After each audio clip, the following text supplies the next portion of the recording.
Thank you so much for watching Landumc Goes There. Please subscribe and hit the like button and the bell notification button.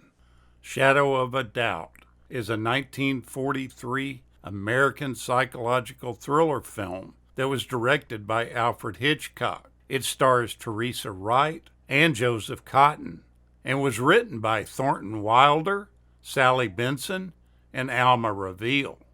The storyline goes that in Santa Rosa, California, young adult Charlotte Charlie Newton believes it's Providence when her maternal Uncle Charlie Oakley, who she is by the way named after, comes to visit indefinitely. He is exactly what she needs at that moment. The two have always had a special affinity for each other, but her joy at his visit changes drastically when she learns from detectives that he's a suspect in a series of murders. Uncle Charlie, being a killer, would provide some explanation for his rather odd behavior since he arrived in their California town. As young Charlie begins her own investigation, she must decide, based on what she knows about his guilt or innocence, whether blood is really thicker than water. And it's especially complicated because she seems to be attracted to one of the detectives that's following the case, and he has a mutual feeling towards Charlie. But if Uncle Charlie is the killer, her life could be threatened. This film project began when the head of David Selznick's story department, a lady by the name of Margaret MacDonald, told Hitchcock that her husband Gordon had an interesting idea for a novel that she thought would make a good movie. His idea was called Uncle Charlie, and it was based on the true story of Earl Nelson, a serial killer of the late 1920s known as the Gorilla Man. The movie was both filmed and set in Santa Rosa, California, which was portrayed as a supposedly peaceful, small, pre-war American city.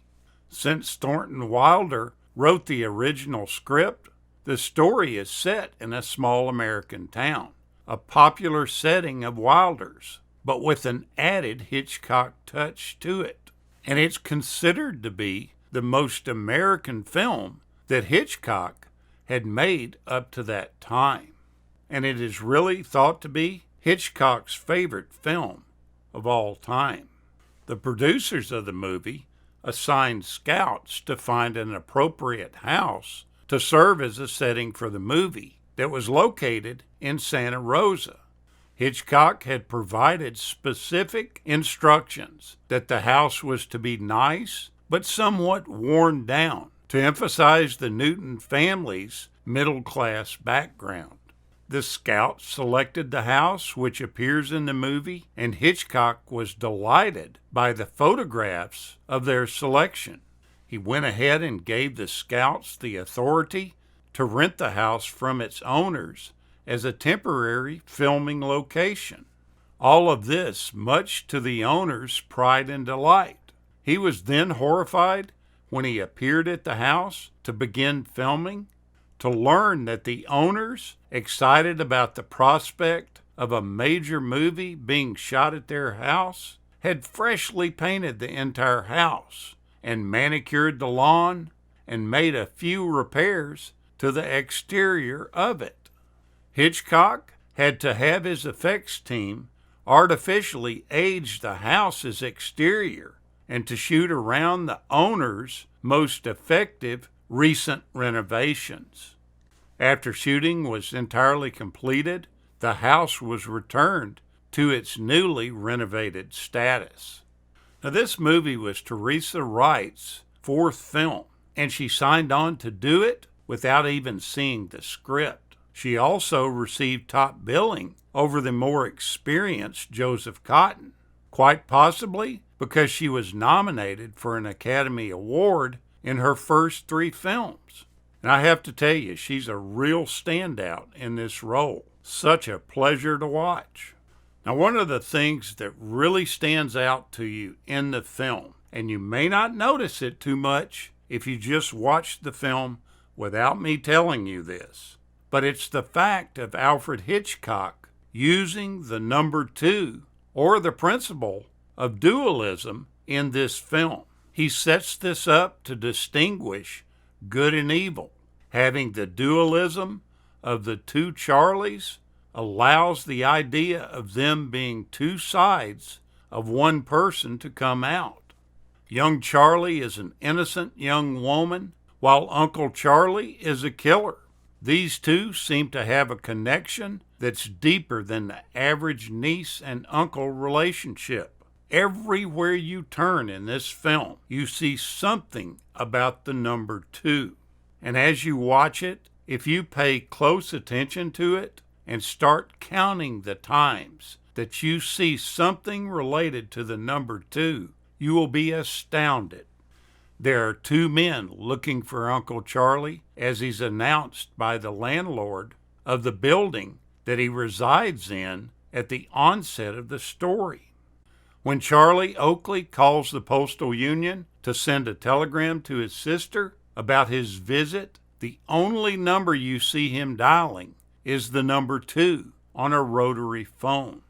The mother of the younger Charlie and sister to the elder Charlie is named Emma, which has 2 M's in the name.